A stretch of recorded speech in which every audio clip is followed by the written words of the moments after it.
and NewsNation's Elizabeth Prann is a wife, a mom, and host of the Raising America podcast. She joins us today to talk about President Trump's trip to the World Economic Forum in Davos, Switzerland, and his focus on acquiring Greenland for the U.S. Good morning to Elizabeth.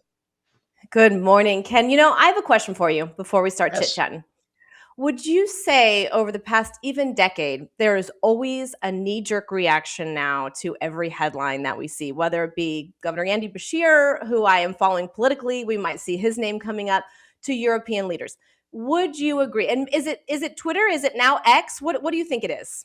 Well, look, it started, I think, with the 24-hour news cycle in especially cable news, right? And having worked in local news, you know what happens.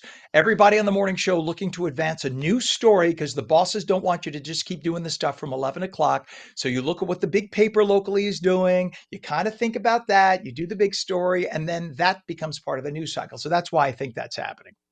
I think you're right. So I look at what happened in Davos. And of course, like you said, I'm coming at it from a perspective. I was in the anchor chair in DC during the 2016 administration. And now I'm a mom in Atlanta due to a myriad of reasons, relocated, but I covered this last election as well in the field. So I'm looking at it now from a reporter's perspective and also a mom. So I'm looking at the controversy when it comes specifically to Greenland, right? So from my perspective, as opposed to 10 years ago, is now I have kids. So what is their future going to look like? Why is he so interested in Greenland? Geopolitically, what type of threats are there coming from Russia, coming from China? And we talk about energy, these rare earth materials. So what I am seeing play out in Davos, and you could agree or disagree, is listen, the art of the deal. Right? Look at these threats, right? We have a 75-minute speech. Don't you think he wanted to elicit an emotional response? Take a step back. What are the goals here? If you come at a compromise, it's right here in the middle, but your argument's way over here, right? That was sort of my take from Davos. What do you think?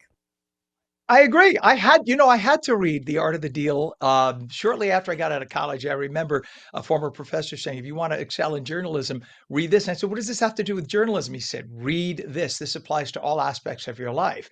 And then I later got a chance to interview Trump way before he was president. And we talked about it.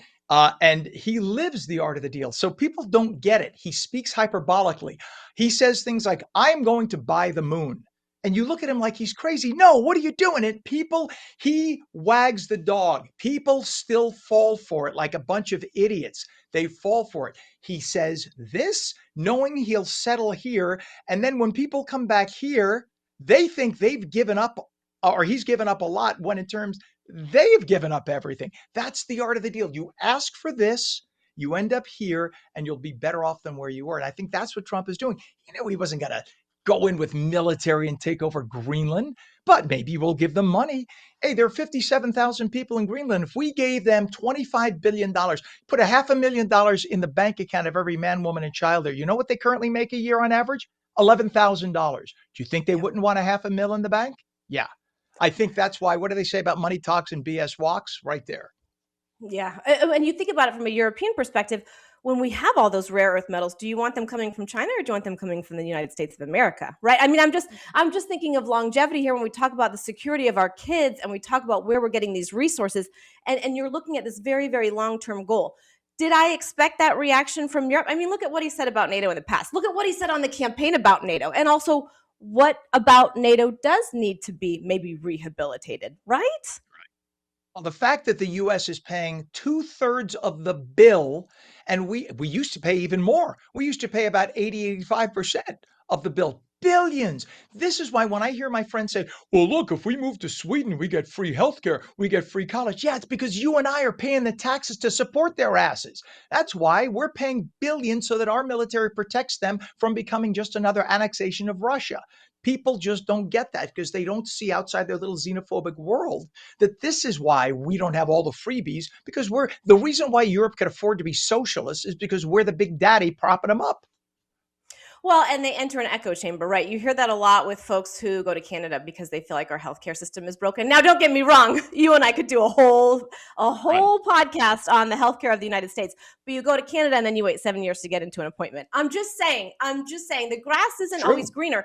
And the structure of the United States is hugely different, right? This is a democracy. There's 50 states. There's 50 independent governors and governments, right? In their own states. So it's hard to just say it's apples to oranges, or excuse me, it is apples to oranges when people say, I'm moving out of the country, I'm moving to France, I'm moving to Canada, I'm moving to Switzerland. It's not always greener on the other side.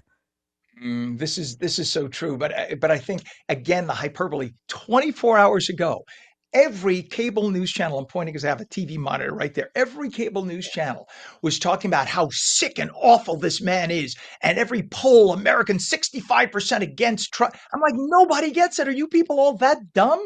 You don't get what he's doing. And yes, we need rare earth minerals. By the way, we have rare earth minerals in the US, but to get to them, it involves ecological destruction. In Russia, China, where they're mining this stuff, you can't live anywhere within 100 miles, and people are dying getting it. People forget what it takes to get rare earth minerals. But we could talk about that for a whole show. I checked out your Raising America podcast and posted on YouTube. I saw you talking with Dr. Amen about your brain scan. And first of all, I commend you on being so open about your personal life Oh, about that. Were you surprised by anything the doctor told you? well, I was a little bit surprised. I mean, I'm a child of the 80s, so if we didn't do well in school, if we had attention issues, we were just normal kids, right? And so now Right. you're looking at a whole classification of diagnoses that we just simply didn't have. One of my kids was diagnosed with ADHD. It's genetic, and so I went and had my brain scanned, and there's a lack of circulation in my frontal lobe. There's all these things that I could do, reduce toxins. You and I have talked about our diet, right?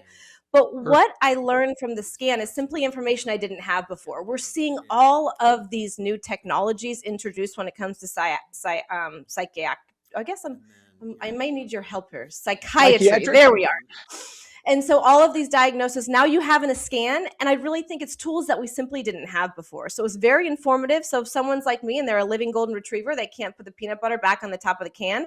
You are not alone. We just learned differently. We're fully functioning members of society. But it was a really fascinating Amen. interview. You should check it out on YouTube. Amen to that. All right. So on YouTube, you got to check it out. Raising America podcast. The host right there, News Nation's Elizabeth Prann. Thank you. And thanks to the good folks at News Nation for letting you come on all the time. We love all the Cynthia, our buddy Cynthia over there is awesome.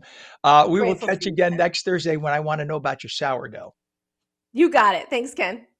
All right. Have a great day. Thank you. I adore her. She is awesome.